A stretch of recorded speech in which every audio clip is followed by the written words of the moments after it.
The transfer from the National Housing Trust is supposed to be $11 billion each year for 4 years, 11.1. And the omnibus incentive legislation that is going to limit the capacity of the government to give, the authority of the government to give discretionary waivers is going to save $1 or $2 billion a year. All of those become effective from the first year of the program.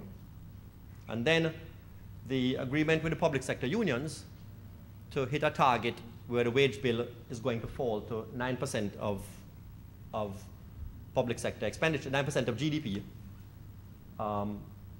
over the next 3 years is also going to come with some more savings down the road.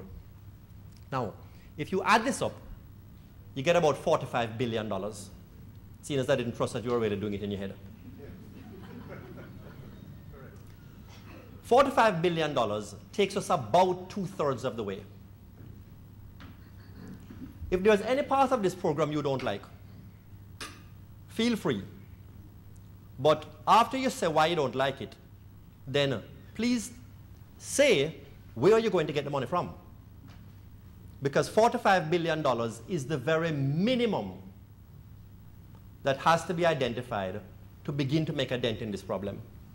I'll make that point a little more strongly later on. So all the measures that have been announced so far are addressing the $65 billion problem. And there are some more to come later on. We hear that tax reform is actually going to come later on in the program, as well as public sector reform and public sector expenditure rationalization, all in the same context of solving the revenue gap. But there's another set of measures that came out as well. We have been told that, first, it is not that they intend to grant fewer waivers from tax obligations, that they are passing legislation to remove the authority, to remove the discretion of, or at least to reduce the discretion of the minister to grant tax waivers. If waivers are going to be given, it must be embedded in a framework that is in legislation, so it is clear to everybody what are the categories of activities and persons to whom it applies, and that way it comes with an implicit cap.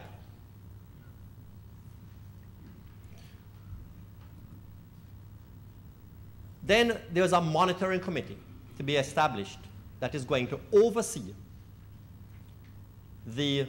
some of the expenditure and taxation decisions at the Ministry of Finance. And this committee is going to be made up largely of persons that are outside of the Ministry of Finance. So Ministry of Finance personnel will be on it as well, but it will be a broader committee than that. Maybe members of civil society, members of the private sector, and who knows, maybe an academic or two. I have not been asked. And then fiscal responsibility legislation that limits in some way the amount of expenditure that can be committed to if there is no tax revenue to pay for it, and the size of the fiscal gap, and what the consequences are going to be if the limits are breached. All of these are to be seen in the context of solving the second problem, of solving the fiscal imprudence problem. What the program is trying to do, and what the fund seems to be trying to do, is to establish an institutional exoskeleton on the government so that it does not have the room and the authority to continue to behave imprudently in the future. The idea is that that is going to give the fiscal program some sustainability. This is to address the part that a lot of people have been asking over the last few weeks. What is to stop us from being in the same problem in 2 years' time or 3 years' time? That's what this is supposed to do. So you can see all of the measures that have been announced essentially as trying to address those two problems. So we took our little spreadsheet. Well, it was a big spreadsheet. And we put these numbers into it to see if this is going to work. Well, this is where we were going in the absence of a revenue program. And when we put in the new numbers and the new tax measures, we see an immediate drop in the fiscal deficit by around 2/3, and that this pretty much sustains going forward. It gradually reduces over the next 3 years, and then we assume at that point that when the current agreement with the public sector unions expires, there'll be some catching up at that point. So you see the fiscal deficit getting worse again in 2016, but thereafter, you know, it starts to contract. And eventually, it gets down to 0 when our children will be monitoring this.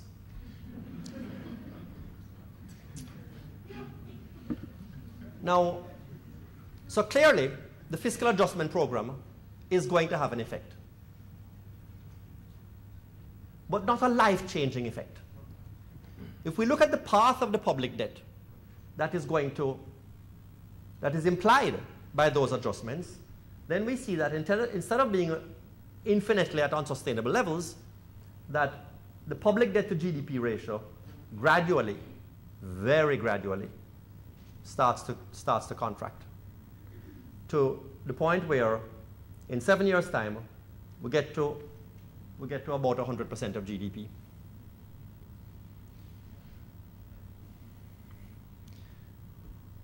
Well, so the measures, certainly the fiscal measures, are transformative in the sense that it changes the path of the fiscal variables from an unsustainable path to a sustainable path. What we have calculated for the fiscal deficit and for the public debt is sustainable in the literal sense that it can go on forever. And eventually, the debt will come down to manageable levels.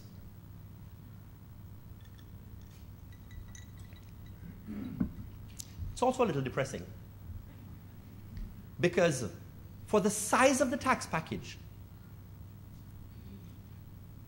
for the size of the entire package and the amount of effort and the economic cost that is going into it, the best we can hope for is that in 7 years' time, our public debt is going to be 100% of GDP. In 7 years' time, we're going to be a highly indebted country. So, here is the conclusion I think we can draw, the conclusions we can draw from all of this discussion and the calculations that we have done. First, the adjustment program, the medium-term adjustment program, as it has been announced, is necessary.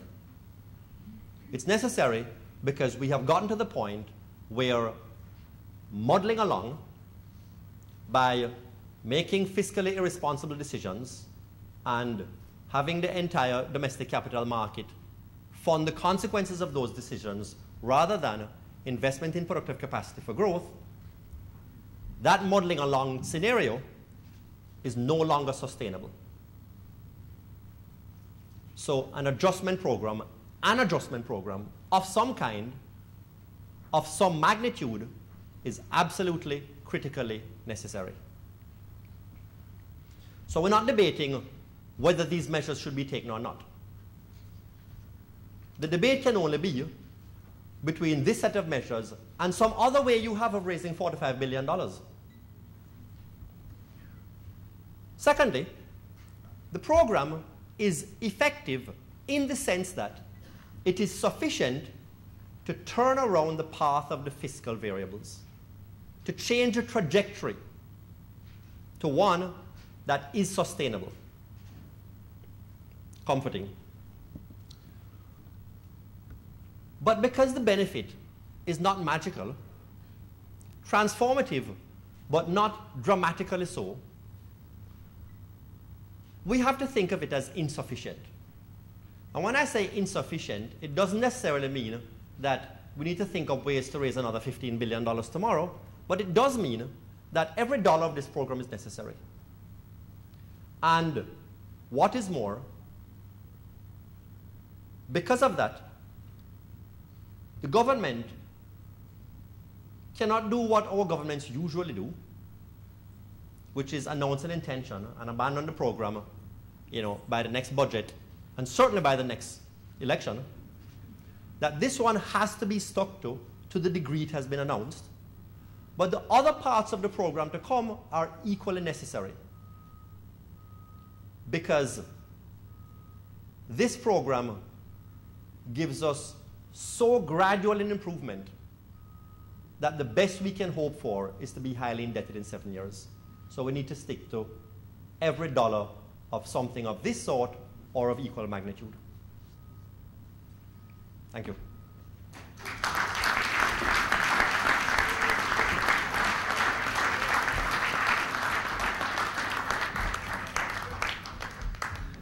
Damien, thank you very much. Guys, at SSL, we're very big on interaction, and Damien does have to run back, to campus. So we were going to take a Q&A at the end, but we just wanted to have a limited number of questions if anybody had any questions for Damien. So Shil, I see you, as usual, immediately to the forefront. Could we just get the microphone over to Sushil?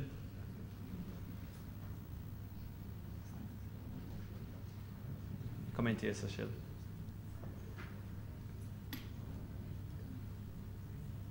Damien, you could actually just use, if you want, you could come back, or you could use this one.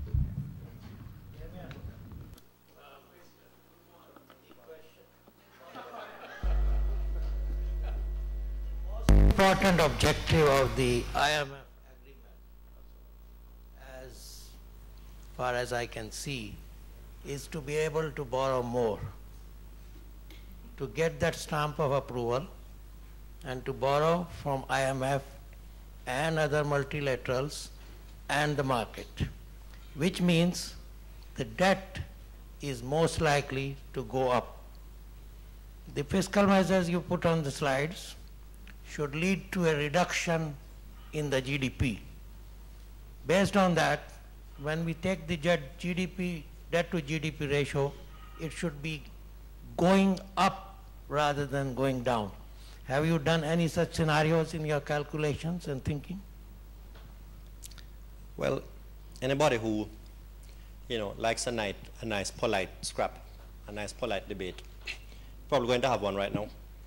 Because I actually disagree with everything you just said. And I'll tell you why.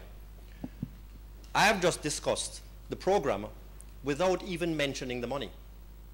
I don't think any part of this program has to do with getting the money the IMF is lending us, or the money it is going to free up from the other multilaterals. My argument, and based on the estimates that I have done about the fiscal variables, which I should point out to you, are completely independent of the Ministry of Finance's own work. I don't know what assumptions they have made. I don't know what model they use. We did our own spreadsheet with our own assumptions and publicly available data. And we have drawn our conclusions from that. The thrust of what I've argued here is that the medium-term adjustment program, or a adjustment program of something of this magnitude, is necessary to turn around the path of the fiscal variables. So I don't think this program is about getting the money. I think this program is necessary because what we were doing before is now unsustainable. And I think the calculations that we have done corroborate that. On the issue of growth,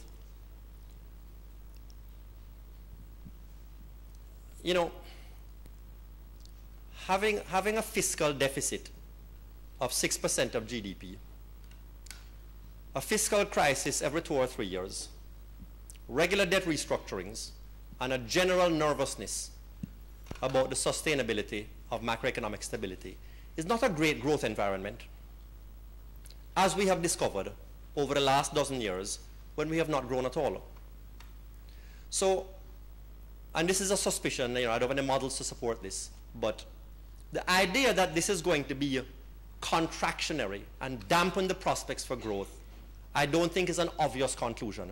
I think, on the contrary, that it's quite possible that if the fiscal variables start to move in the right direction, that is going to improve the environment for economic growth. I also don't think it is true that the tax package is contractionary in sort of the old elementary economics Keynesian sense, because bear in mind that most of the money that funds the government's fiscal gap also comes from the economy. In other words, a share of what we work and produce is taken by the financial sector and handed over to the government. So that itself is having a contractionary effect on the economy. All the program does is it changes the channel through which government usurps economic activity and incentive from borrowing to taxation. So that does not suggest to me that the taxation channel is necessarily more contractionary than the borrowing channel. So I think it's quite likely that it's as likely that this will stimulate growth as it will, perhaps depress it. Yes.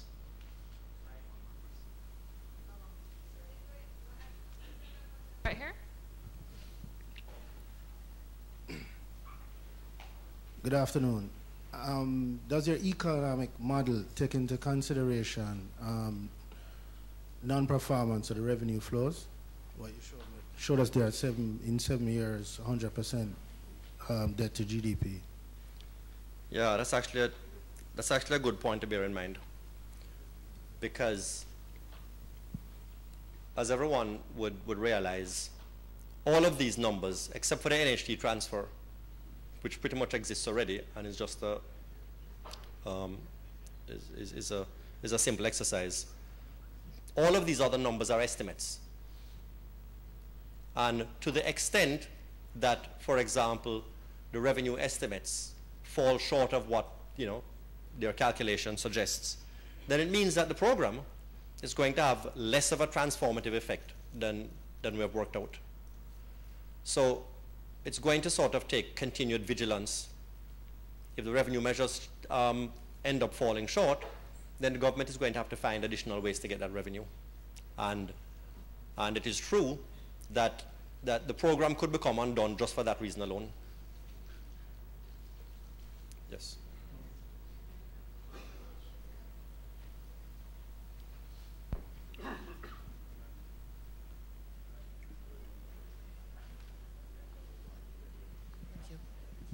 Good evening, everybody. Dr. King. My name is Dawn Marie Roper, 51% Coalition. I am sorry I came in late. I came in at the point where you were giving all of those very dire predictions about the state we'll be in as far as debt to GDP. Now, it struck me because, well, I just came from a meeting with Minister Hilton. The 51% Coalition was meeting with him to talk about the logistics hub and how women can benefit.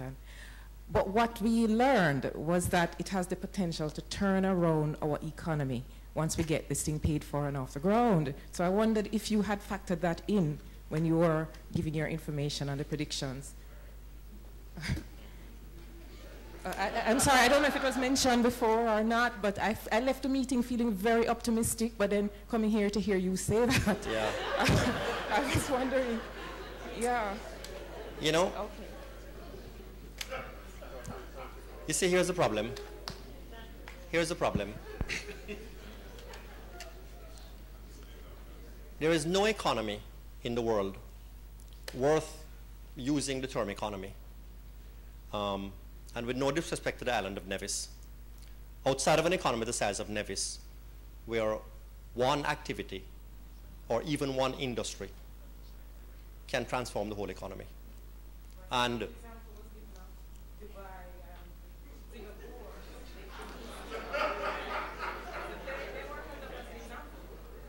well, we can talk a lot about Singapore, but Singapore's transformation was not based only on a logistics hub. But here's something to think about.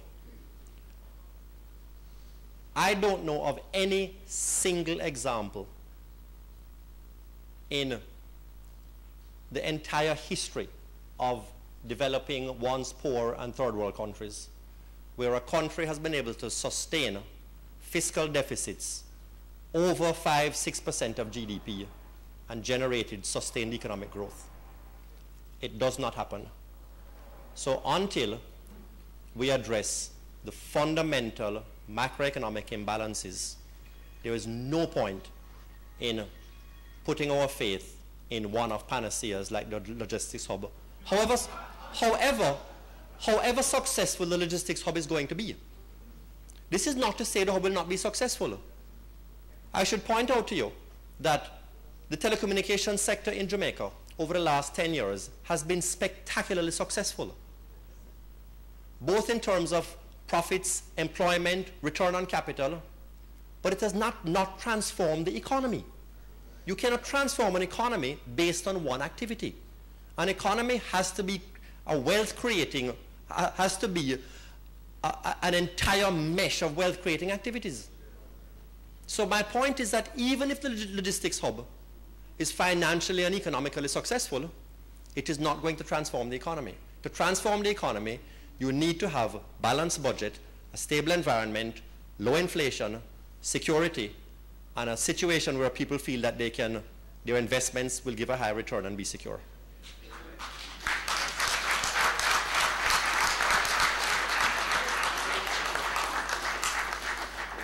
All right, Dr. King, thank you very much. And again, thank you very much for your time. We know it's very valuable. We're going to take the rest of the questions at the end of session 1. And I think one of the things, from Dr. King's presentation is the numbers. And, you have to run everything by the numbers and the quantities and not just a qualitative story. So very impressive, Dr. King.